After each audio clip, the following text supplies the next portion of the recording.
¿Ustedes qué harían si supieran que orar en voz alta les puede costar la cárcel?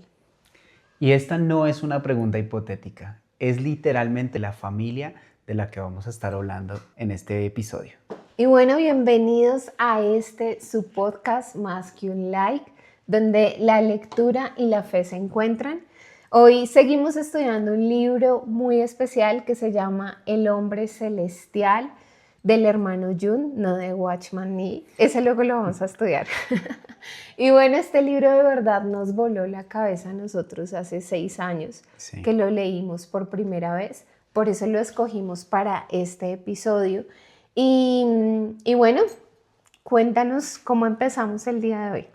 Bueno, hoy vamos a empezar este episodio hablando acerca de la mamá siendo humillada directamente por el Estado porque la obligaban a ponerse un sombrero con orejas de burro y caminar por la aldea en la que ella vivía.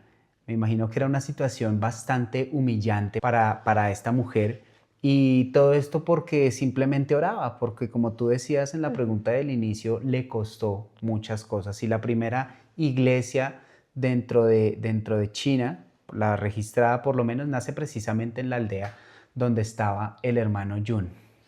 Sí, así es. En los primeros 3 capítulos que vimos en el anterior episodio, estudiamos un poquito de cómo empieza la conversión del hermano Jun, cómo comienza esta historia, pero también hemos tratado de condensar este libro como para no tardarnos 20 episodios con Sí, este es libro. harta información. Sí, pero es que es muy bueno, o sea, realmente hoy queríamos como abarcar más capítulos, pero no podemos pasar por alto detalles que marcan como la vida de uno, como la percepción que tenemos del libro, este Sí, gran sí. testimonio, porque pues esta biografía es un gran testimonio de fe que nos motiva, que nos inspira y que nos incomoda. Entonces, hoy vamos a entrar en los siguientes 3 capítulos del libro y ya pasamos de conocer el testimonio, cómo se convierte el hermano Jun, y vamos ahora a entrar cómo él empieza a batallar o sea, por su fe y Sí. justamente contra un estado que se convierte en el enemigo de su fe. Tremendo eso porque lo que vemos en el libro es que habla de muchas cosas, ¿no? Y en este episodio específicamente vamos a hablar de matrimonio, de pérdida, vamos a hablar de bautismos en un río congelado y por supuesto de un gobierno que no solamente perseguía y mataba a aquellos que creían en Jesucristo, sino que también intentó fabricar una versión, llamémoslo así, de una iglesia controlada por el Estado. Sí, y al final los vamos a dejar con una pregunta que no los va a dejar dormir.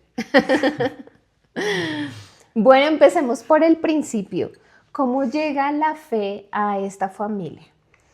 Bueno, según lo relata aquí el autor, la fe llega principalmente es por el dolor, una experiencia que cuenta aquí, que su padre muere cuando él es muy joven y lo que pasa es que la mamá sostiene esa casa en oración, en ayuno, y lo que ve Jun en su mamá lo inspira y lo motiva, por supuesto, porque una situación muy dolorosa, como hablábamos en el episodio anterior, de mucha pobreza y la mamá levantándose en oración. Me imagino que era una situación muy complicada para ellos, pero lo que a él lo conectó, así como a mí en ese momento, fue ver el esfuerzo sobrehumano que estaba haciendo su propia madre. Y fíjate que este libro, además de contar la vida de, pues, Jun, también trae a colación la vida de mujeres valientes, esforzadas, que desafiaron la historia juntamente con él, su realidad. Y pues hablamos de su mamá, pero también hablamos de su esposa, que es Delin. Entonces, cuéntanos cómo impacta esto que nos acabas de decir en el tema de su esposa. Bueno, con respecto a la esposa, pues es la mamá de Delin, de la esposa, y la mamá de Jun, la que precisamente escogen a la esposa con la que se iba a casar él. Entonces, Jun describe a su propia esposa como esa mujer de Proverbios 31, que es una mujer valiosa, más valiosa que una piedra preciosa, una mujer que lo apoya, por supuesto, en todo esto porque está comprometida con Dios. No es una mujer que se basa en lo que hay físicamente, sino en una razón espiritual que sostiene su casa. Y me gusta algo que también él menciona en el libro y es que él habla de esa mujer virtuosa que no le hace mal, que le hace bien todos los días de su vida y también dice como que su esposa no es tan virtuosa que él no tiene la necesidad de hacer malos negocios. Entonces nos encontramos frente a una situación donde es su mamá la que escoge la persona con la cual él va a compartir el resto de su vida. No es una decisión fácil, ¿no? ¿Tú estarías dispuesto a...? Sí, no, es muy difícil y yo creo que si hubiésemos nosotros dos, bueno, si nos hubieran conectado nuestras madres en ese contexto, yo creo que hubiera sido un acierto. Hubiera sido un milagro. Un milagro. Como la situación que vivió Jun, ¿no? Era precisamente un milagro, pues porque no era fácil y también lo que vemos en este matrimonio son situaciones fuertes, sí. Bastante fuertes y yo creo que es lo que tú decías al inicio, la oración, el ayuno de una mamá que escogió la santidad, que escogió entregar su vida a Dios, le dio como esa sensibilidad para escoger bien para su hijo y pues menos mal le fue súper bien a él con su esposa y verdaderamente encontramos algo acá bien importante y es el corazón de Delin, su esposa, porque fue una mujer bastante sencilla que además accede a casarse con alguien que no conoce. Sí, y adicional a esto, no lo conocía y para sumarle pues a la situación, Jun era un predicador. Casarse con un predicador era casi que casarse con un mendigo, con una persona que no tenía absolutamente nada. Ellos de por sí ya eran muy pobres y segundo, él era predicador. Entonces, esa era una situación bastante difícil. Por supuesto que los hermanos de Delin se opusieron a esta situación porque en ese tiempo daban regalos cuando se casaban. La dote. La dote, daban eso. Y se opusieron porque dijo, no, pues este predicador, ¿qué nos puede dar si no tiene nada? Pero la mamá de Jun y la mamá de Delin se mantuvieron firmes en la fe, confiando en que este matrimonio era no solamente una decisión de ellas, sino también una decisión de Dios. ¿Y tú crees que esa fue como una decisión que le costó caro a Delin, el acceder a la decisión de su mamá? Porque finalmente fue su mamá la que decidió, ni siquiera fue su papá y toda su familia. Para esa situación, ellos pierden un bebé y después terminan en una lista del Estado que los buscan, se los llevan para la cárcel en todo tiempo, entonces pues es una situación difícil. Es una situación difícil y de pronto para muchos desde la lógica la respuesta podría ser sí, le salió caro, pero más allá vamos a lo largo que sigamos estudiando este libro vamos a ver que realmente no le salió caro porque ellos empiezan a vivir una vida con propósito, pasando por situaciones muy tesas verdaderamente, pero también empiezan a ver el poder de Dios en sus vidas. Sí. Otra persona desde otro punto de vista les diría como no, escogiste el fracaso, fue una muy mala decisión, pero vamos a ver que las decisiones de Dios siempre son mejores que las nuestras para una persona sencilla. Entonces sí. Ahí es donde nosotros debemos decir como uy, de pronto a veces me hace falta ser más humilde o tener más sencillez en mi corazón para reconocer que los planes de Dios y las decisiones que vienen de parte de Él son mejores que las de la lógica, las de la visión, pues, de todo el mundo, ¿no? Sí, y eso que tú dices ahí me parece fundamental porque tú hablas de propósito. Ellos dos estaban unidos por el propósito.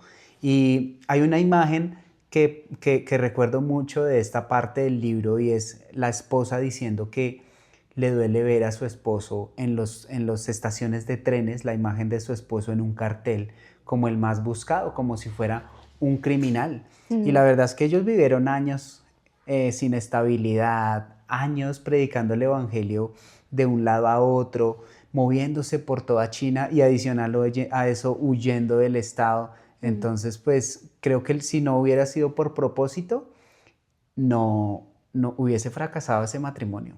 Y ya que dices la palabra matrimonio me hace acordar de cómo pasa el matrimonio de ellos. Verdaderamente que su matrimonio nace como con la huida como parte del contrato, ¿no? Porque ellos llegan, se comprometen, ella dice que ella sale a esperarlo mientras él firma los papeles y los del Buró de Seguridad de la Nación pues se dan cuenta que él es un hombre muy buscado porque ya estaba predicando y se lo llevan preso. Y ella dice que se queda esperándolo mucho tiempo y se da cuenta que ya él no sale, se va para su casa y luego se entera que no, que es que su recién esposo estaba arrestado por Sí, predicar. sí. Y es ahí donde yo creo que viene como el corazón de esta parte del libro, porque entre ellos más presión sentían, más fuego había por predicar el Evangelio. Ujú. Y a pesar de todo esto, ellos siguen creciendo, la comunidad sigue creciendo. Y cuentan una historia muy severa y es cuando ellos empiezan a bautizar gente. Porque normalmente cuando tú conoces a Jesús, pues llega a tu corazón ese sueño de bautizarte, ¿no? Entonces ellos empiezan a bautizar gente en medio de la persecución y dice que lo empiezan a hacer en el invierno. Imagínese usted en el invierno, ellos lo que hacen es abrir un agujero en el hielo sobre los ríos y justamente ahí aprovechaban para bautizarse mientras los policías dormían.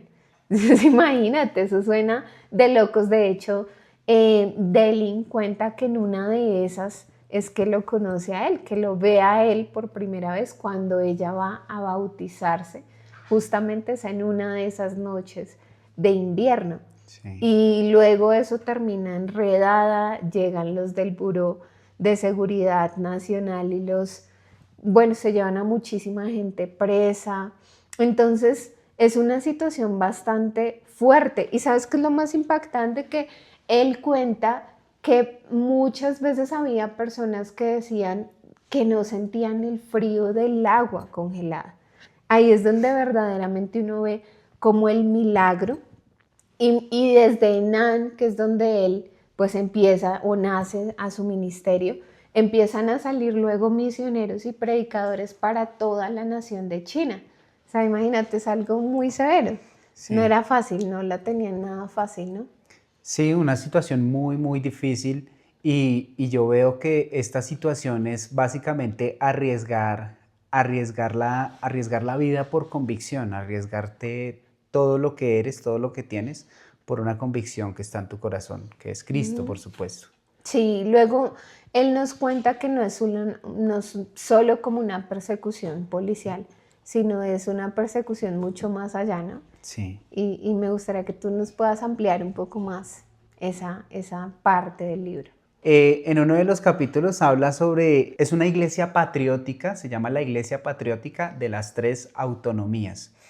Y es una iglesia fundada precisamente por el Estado, en donde se reeducan a los pastores, en donde la iglesia está controlada completamente por el Estado. Se predica lo que el Estado permita. Entonces es básicamente lo que nos muestra aquí, que no es solamente que los estuvieran persiguiendo, sino que llega un punto dentro de esa persecución que el Estado utiliza esa arma para controlar a muchas más personas a través de esta iglesia de las tres autonomías. Imagínate tú poner a musulmanes, taoístas, budistas y cristianos bajo el mismo paraguas de control del Estado. O sea, es una cosa loca, ¿no? Sí. Y también cuentan que ya esta iglesia patriótica luego empieza como a traer ciertas reglas, prohibiciones específicamente para los cristianos. Entonces es como que ya no es ilegal reunirte a orar, pero todo lo que dices está siendo monitoreado, tienes que tener la autoridad o el permiso de alguien para ministrar a las personas.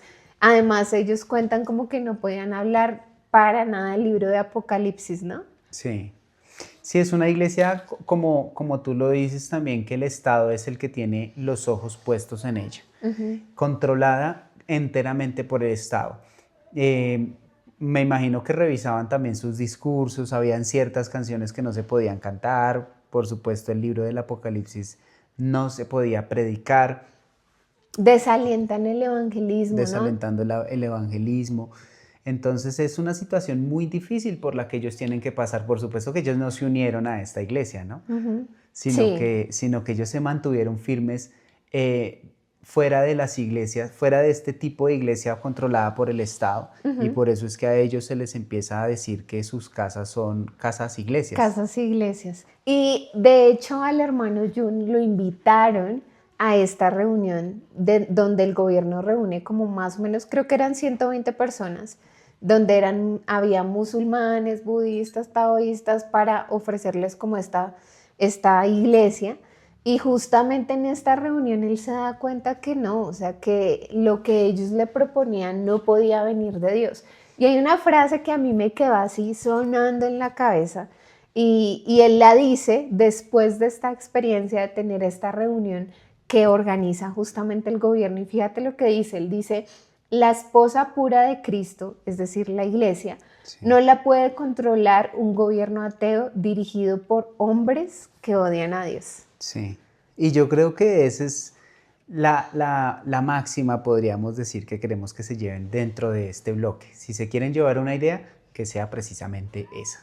Bueno, ahí seguimos aprendiendo muchísimo de ellos Mm. y bueno, creo que también hay una parte que hablábamos antes de sentarnos a grabar y era como esa noche en la que él, pues ya lo agarran, lo agarra la policía. Sí, hay una noche muy especial en la que él está predicando en una situación y él se queda dormido después de predicar en un campo de maíz, creo que es, Ujú, un campo de maíz. Y resulta que, bueno, la policía llega a ese lugar y como él está durmiendo en el campo de maíz, pues no lo logran capturar en ese momento. Sin embargo, digamos lo que entrevistan a las personas que estaban con él y dicen, no, pues ujú, él se que tuvo que haber quedado allá. Lo cogen y ujú, lo suben en la patrulla y la patrulla se pincha la llanta de ese vehículo y dice que aprovecha ese instante para salir corriendo en ujú. la oscuridad. Ujú.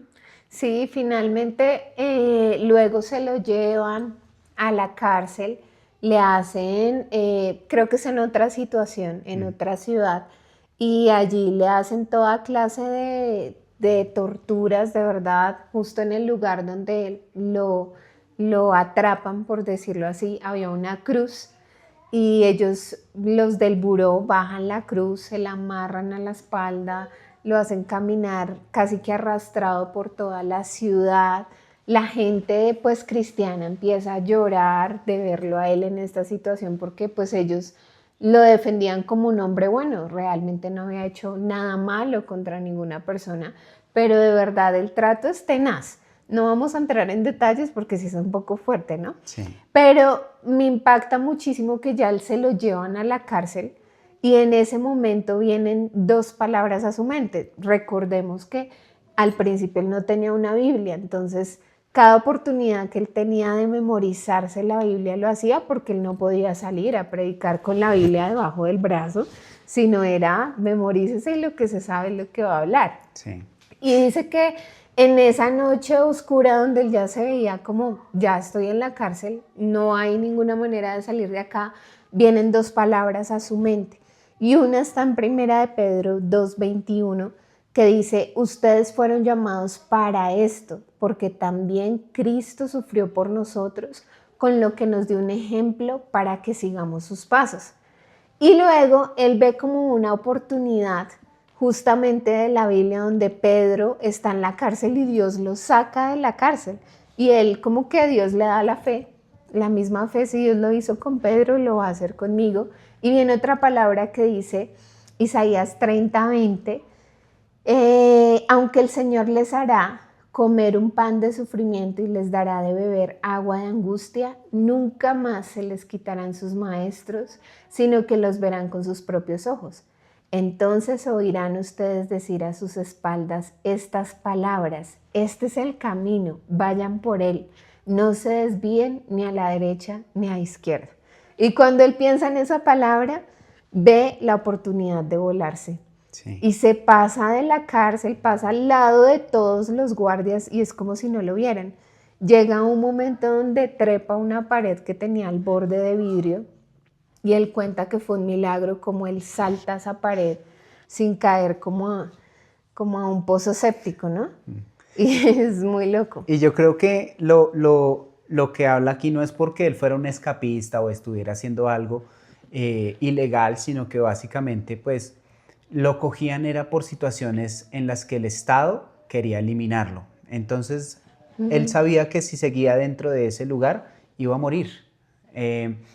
Y me parece algo curioso con respecto a lo que dices, que cuando él empezó su ministerio no habían Biblias. Las Biblias estaban prohibidas, pero llega un punto en el que hay un grupo evangelístico, un grupo de cristianos fuera de China y hacen algo que se llamó la Operación Perla. Envían 1 millón de Biblias por barco a China y pues resulta que las Biblias llegan todas mojadas, algunas se dañaron, pero bueno, la mayoría llegó. Pero imagínate esa escena de la gente secando las Biblias al sol para poderlas leer. Y Delin lo resume de una manera perfecta y es diciendo que esos eran regalos más valiosos que el oro. Y el episodio anterior tú decías cuántos tienen una Biblia en su casa o cuántas 4 Biblias empolvadas, ¿no? Sí. Entonces es como que acá realmente vemos el valor de una Biblia. Si tienes una Biblia en tu casa, tienes algo muy valioso.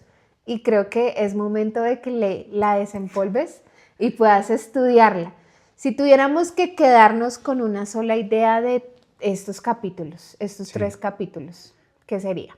Bueno, yo diría que principalmente que la situación no apagó la fe, que la circunstancia que ellos estaban viviendo en ese momento, no, a pesar de ser de desespero, no evitó que ellos siguieran sintiendo en su corazón esa fe, porque esa misma fe convirtió a la mamá humillada precisamente en la primera líder de la iglesia de su localidad. Y luego impactó toda la nación. Severo. Sí, yo diría algo así como el Dios de Pedro es tu Dios, mi Dios, el Dios del hermano Jun. Así que lo sacó de la cárcel. Entonces, así como vemos a un Dios poderoso que hace algo muy loco, en nuestra cabeza muy loco, es el mismo Dios que está en nuestra vida. Así es. Antes de cerrar, queremos dejarlos con una pregunta. ¿La fe de ustedes sigue tan firme cuando hay una situación adversa o de pronto se debilita un poquito? Bueno, esa era la pregunta que les dijimos que no los iba a dejar dormir. Así que cuéntenos. Y bueno, eso es todo por hoy. Gracias por acompañarnos en un episodio más de tu podcast y nuestro podcast Más que un Like. Nos vemos el próximo jueves. También les tenemos muy buenas noticias. Ya nos pueden encontrar en Spotify y en Apple Podcast. También para que nos puedan seguir por allí, escucharnos por allí. Y bueno, cuéntenos en los comentarios si ustedes estarían dispuestos a casarse con alguien que no conocen. Bueno, muchas gracias a todos por acompañarnos en este espacio. Los bendecimos. Chao a todos. Chao.